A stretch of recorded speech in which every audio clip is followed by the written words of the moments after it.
છોટાઉદેપુર જિલ્લા આમ આદમી પાર્ટી દ્વારા જિલ્લા પુરવઠા અધિકારીને આવેદનપત્ર આપવામાં આવ્યું। ભારત સરકારનો કપાસ આયાત અંગેનો નિર્ણય ગુજરાતના ખેડૂતોના હિતો વિરુદ્ધ એટલે કે આમ આદમી પાર્ટી દ્વારા વિરોધ કરવામાં આવ્યો છે। વિશ્વ દબાણ વચ્ચે ભારત સરકારે કપાસ ઉપરથી દૂર કરેલા વેરાઓ ફરી લાગુ કરવા આમ આદમી પાર્ટીએ સ્પષ્ટ માંગ કરી। પક્ષે જણાવ્યું કે આ નિર્ણયથી ગુજરાતના ખેડૂતોને અમેરિકન ખેડૂતોના સસ્તા કપાસ સામે સ્પર્ધા કરવી મુશ્કેલ બની જશે અને ખેડૂતોને આર્થિક નુકસાન થશે। આપે ચેતવણી આપી કે જો સરકાર આ નિર્ણય રદ નહીં કરે તો ખેડૂતોના હિતો માટે સંઘર્ષનો માર્ગ અપનાવવામાં આવશે અને પક્ષે સ્પષ્ટ કહ્યું કે અર્થવ્યવસ્થા પહેલેથી જ ડામાડોળ છે। એવા સંજોગોમાં કૃષિ ઉદ્યોગને જોખમમાં મૂકવું દેશના લાંબા ગાળાના હિત માટે નુકસાનકારક છે। ઇમરાન મિર્ઝા, છોટાઉદેપુર।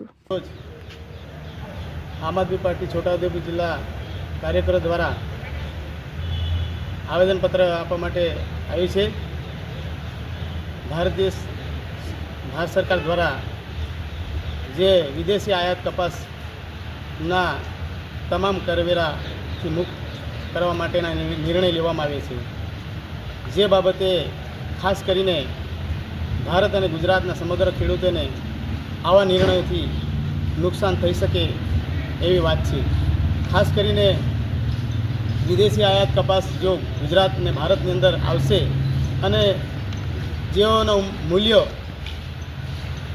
ઓછું હશે તો ગુજરાત અને ભારતના ખેડૂતોને જે યોગ્ય ભાવ નહીં મળે અને તેમને આર્થિક નુકસાન પહોંચે એવી પરિસ્થિતિ ઊભી થવાની છે, જેથી ભારત સરકાર અને તેમના નિર્ણયો પરત ખેંચે, જે માટે આજરોજ છોટાઉદેપુર જિલ્લા આમ આદમી પાર્ટી કાર્યકરો મુખ્યમંત્રી સાહેબને આવેદન પાઠવ્યું છે।